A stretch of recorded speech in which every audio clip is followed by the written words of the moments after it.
Ransford Oval. Yeah, I've definitely got great memories of playing here, but it's a wonderful spot in Parkfield, right near the zoo. Yeah, we were playing against Footscray ANA, and it was a 2-day game, and we bowled first. I got about 2 for 20, yeah, and I was feeling really good because I thought I bowled quite well. And there was a fella at the other end, an English bloke, Simon Peters, who went on to play in the first premiership that year, yeah, and he was quick. Yeah. He was quite quick, especially for this grade, and he had a bit of a whippy action, so he was a bit unpredictable. Sure. So yep. I don't blame blokes for being scared facing him, because I had to face him Tuesdays and Thursdays, and it wasn't fun. But he was a lovely bloke, so you couldn't hate him. But Yeah. he hit me a few times. So yeah, opening up with Peters was a lot of fun, and I think there was quite a few people that were pretty keen to face me after facing him. So yeah, first dig, I think we got him out for about 120. Yeah. And overnight we would have been 2 for 70 or something, so cruising. Yeah. And that led to the Friday night. It was a nice week at work as a primary school teacher. A few mates, had a couple of drinks after work, and then I had a mate's birthday in Fitzroy, and I got carried away. I really got carried away. Went to a couple of nightclubs, and I tiptoed home at about 5 in the morning. Jeez. Yeah, so it was a large evening. Did through that night, did it even contemplate your mind that you'd be, required tomorrow? No, not really. I think every cricketer's been in that situation. I knew that it was a strong side, and I'd probably be batting 9, 10, 11, something like that. And 2 for 70, really confident in the batsmen that were in. And I thought... And what were they chasing? Only about 120. So about 50 to win or so. Yeah.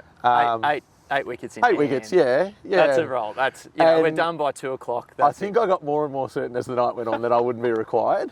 And yeah, so naturally, my housemate at the time gave me a lift to the game because I was in no condition to drive. I was pretty pox. So we got here, and he was. I think I knew I was batting 10 and he was batting 11, or maybe I was batting 9 or late, either way. I thought, won't be required. And the first couple of overs go through and nothing's happened, we're all good. And then there's just a collapse. And I was like, oh, great. Pretty typical of our club, we love a good collapse. Yeah. At what stage can you remember what the score was vaguely? I mean, you were over the limit. I reckon I came in and we were in trouble. Yeah. I think we were probably 8 for about 107, 108. Right. Chasing 122 or so. Yeah. But established batsman in, just give him the strike. Yeah. He's an absolute superstar, one of the best players I've ever played with. And I was just like, I can block, I can wait, and I'll let him do it. And if you were to have done a breatho at this stage, what do you reckon you would have blown? Oh, jeez. I don't know what the level would have been, but I'll put it this way: I wasn't feeling good. I wanted to win. Important, keep your spot in the team by getting us over the line in a game that we should never have been in the spot of losing. And the other team, they were up and about. No, they should have been. That looked like they were going to get a really big win when they probably didn't think so on the Saturday night. And then disaster with about 13 to get. Marty, superstar, club legend, life member, all the rest, he's nicked off. I'm like, okay, all right. Now it's me and my mate Rory, who drove me there. Number 11 batsman, love him to death, but he's not the best with the willow. And I'm not saying I am either, but I was a comfortable decision at 10, above him at 11. So then I didn't really know what to think, and I was just like, just take your time. And I was like, I guess I've got to take the reins. And 13 to get, not really what I envisaged last night after a few beers. And I was like, mate, just take your time, watch the ball. And he didn't do that. He had a bit of a staple shot. He stepped away and he put it over at the scoreboard just there at Ransford Oval. First ball he faced, hit it for 6. Then the next 7 runs were a bit of a comedy of errors. I remember there was a quick single that was never on, and the throw missed the stumps.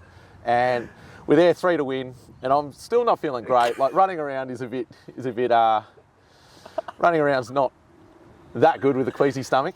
And I thought, if he gives me one in the slot, I'm just going to go for it. So, full-blooded cover drive, smashed it with an outside edge through about second slip between the slips and the gully, and it's run away for 4. We've won it, you beauty, how good.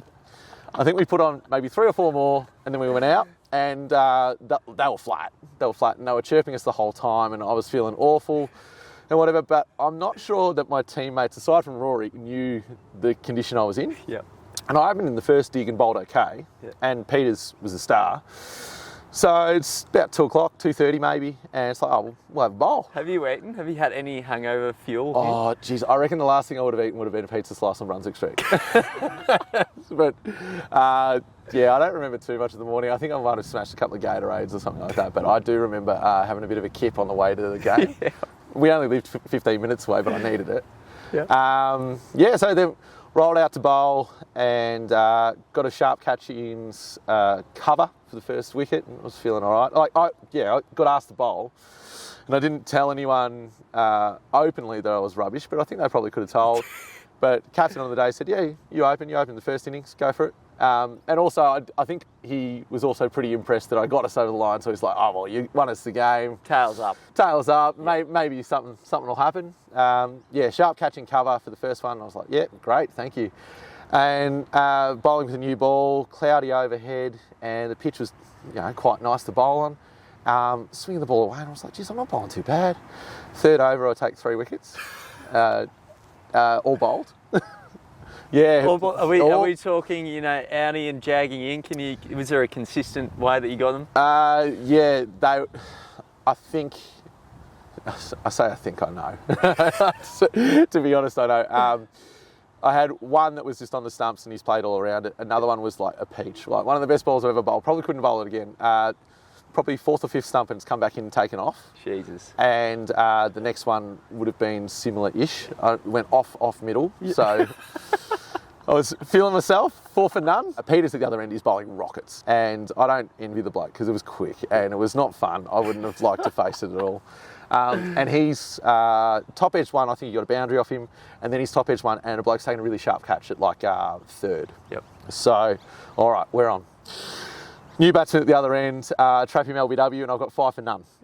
Oh my God. So I was feeling pretty good by then. Finished the over, and at this stage, 5 for none. There's a couple more people down at Fine League having a chat to me, and like I'll be the first to admit, I'm not quick at all. If I'm on, noodly mediums. Little noodly mediums. If I'm on, it'll move a bit, and that'll be what'll get you. Yeah. And I've really felt myself 5 for none. Come in, try and tear one through, be quick, and I reckon I've bowled a wide that's hit the keeper's gloves, and they've taken one. So I'm like, all right. Cut the rubbish. Get back to what you're meant to do. So I'll get back to my mark and just push it out there, let it swing, see what happens, and I'll bowl the bloke. Unbelievable. So 6 for 2. Yeah. Then there's just their tail, and it was just a bit frustrating. We bowling quite well, couldn't get him out. He's edged one through to point. They've thought about a run. Lawrence has tried to throw down the stumps and just missed, and it's gone through for an overthrow. Right. So I'm like, okay, cool. That brings the 11 on strike. And later in the over, I'll take his wicket. So I finished with 8 for 3, and it was 2 wides and an overthrow.